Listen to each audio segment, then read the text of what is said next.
My screen showed a balance of $87,430. On paper, I was about to pay off my debts, help my family, and finally feel financially free. There was just one problem. To withdraw that money, I had to send them another $10,000. A message from my account manager blinked in the live chat. Don't worry, this is a standard compliance step. Once you deposit $10K to verify your liquidity, your account will be unlocked. This is good news, Daniel. You're moving to our VIP tier. My actual bank account had $3,200. My rent was due in 10 days, and I was staring at a demand to send more money to get my own money back. This is the story of how a sophisticated online scam used my own psychology against me, turning my life savings into a digital hostage. And the most terrifying part is, for months, I thought I was a genius. My name is Daniel. Just before this all started, I was 29 years old, working a stable job as a software developer. After taxes, I brought home about $4,500 a month. I wasn't rich, but I was responsible. I had no family money to fall back on, so I'd scraped together $12,000 in savings, and I was proud of it. I did all the right things. I used budgeting apps, avoided credit card debt, and put a little money into boring, slow-growing index funds. I knew the rules. But knowing the rules and having the patience to follow them are two very different things. During the lockdowns, my social media feeds became this non-stop highlight reel of other people getting rich. Crypto, forex, meme stocks, screenshots of $1,000 profits made from a phone. It felt like everyone was on a rocket ship, and I was still standing on the launch pad. This was FOMO, the fear of missing out, at its absolute peak. Then I saw a video that changed everything. A guy broke down something called risk-limited arbitrage. He used formulas, charts, and technical language that sounded incredibly smart and scientific. It wasn't about hype. He said it was about math. It appealed directly to my ego as a tech guy. This wasn't gambling, I told myself. This was a system I could master. The slow 10-year path to financial security suddenly seemed like a fool's game. Why wait when I could be smarter and get there in one? The real beginning of the end was a targeted ad for a webinar. The title was How to 10x Your Savings in 12 Months Using Institutional Trading Strategies. I clicked.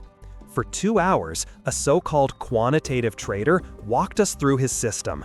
He used phrases like statistical edge and asymmetric risk to make it sound exclusive and complex. At the end, he did a live trade on a sleek, professional-looking platform and pocketed a small profit in minutes. His mantra was, "This is not gambling. This is math." The price for his mentorship program and access to this special platform was $997. I hesitated for a week. That was almost a month's rent. But I kept thinking about it. I found reviews online, some negative, but many were glowing testimonials with screenshots of huge profits. I now know these were likely affiliates earning a commission, but at the time, all I saw was social proof. Be honest, would you have paid for a course that promised secrets like that? I took the bait. I paid the $997 on my credit card, telling myself it was an investment in my education.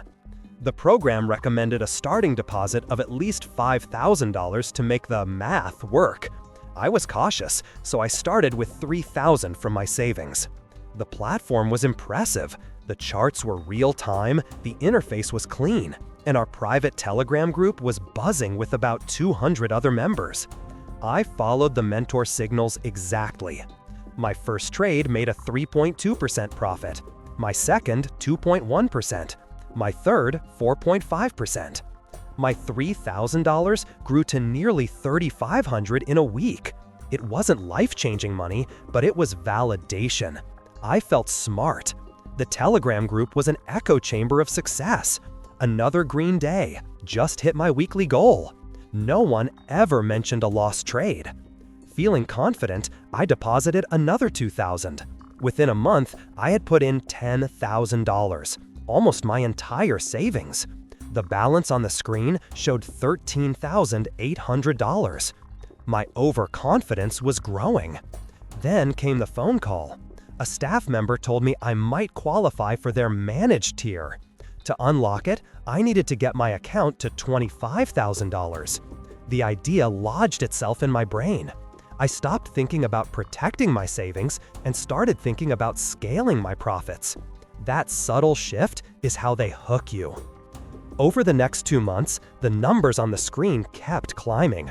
I took out a $10,000 personal loan from my bank, claiming it was for home improvements, and wired it straight to the platform.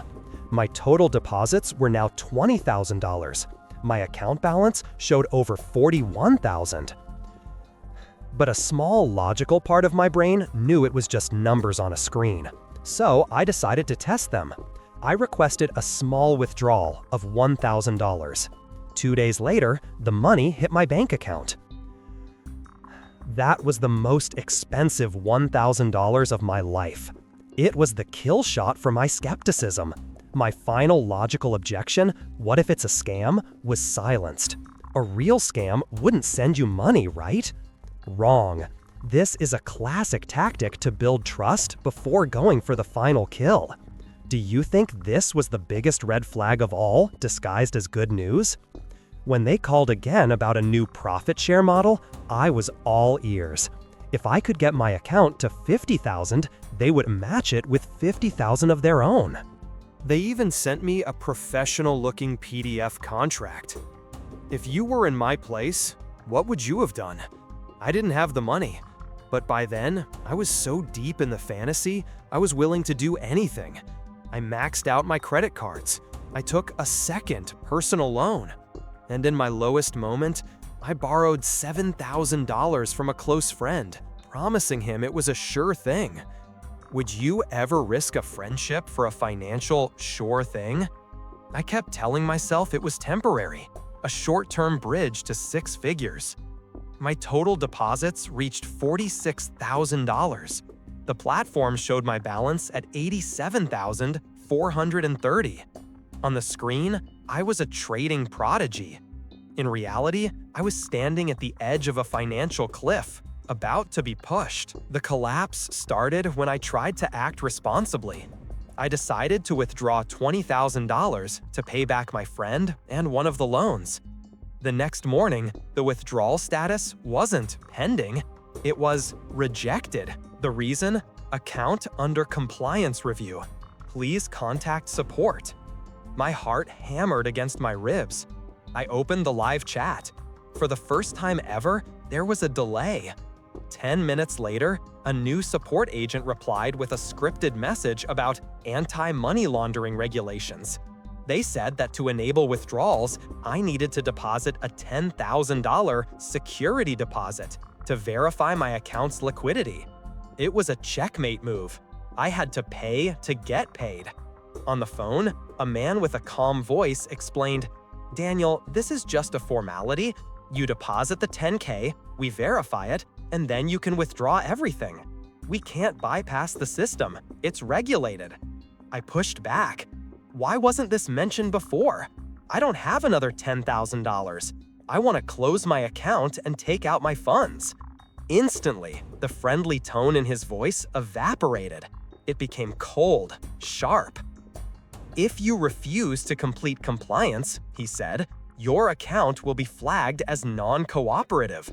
Under our terms, that can result in indefinite suspension of your funds. I am trying to help you avoid that." That threat broke the spell. Real financial institutions don't threaten you for trying to access your own money. I tried smaller withdrawals, $5,000, $1,000. All were rejected with the same message. My frantic emails went unanswered. A few days later, a banner appeared on the website. Scheduled maintenance, trading, and withdrawals are temporarily disabled. The private Telegram group was put in read-only mode. The mentors' posts vanished. When a few panicked members asked if anyone else was having withdrawal issues, their messages were deleted within minutes. The next Monday, I tried to log in. The site was gone. Server not found. Just like that, every dollar, every fake profit, every promise had vanished into thin air. What would be your very first move the second you realized it was all gone? The final tally of my loss was $46,000, $18,000 of my life savings, $21,000 in high-interest personal loans, and $7,000 from a friend I had betrayed. It wasn't a market crash. It was a slow, methodical demolition of my financial life. The shame was suffocating. I still had my job, but every notification on my phone sent a jolt of anxiety through me. The bank, the credit card companies, my friend, it felt like the whole world was calling to remind me of my failure. Telling my friend was the hardest thing I've ever done.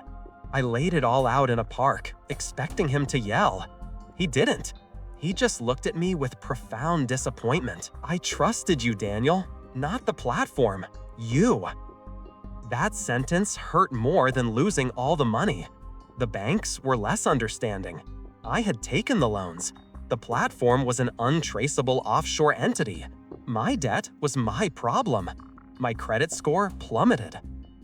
But the real battle was internal. It was the voice in my head on a constant loop. I'm an idiot. I'm irresponsible. I deserve this. Slowly, I started fighting back. I moved into a smaller, cheaper apartment.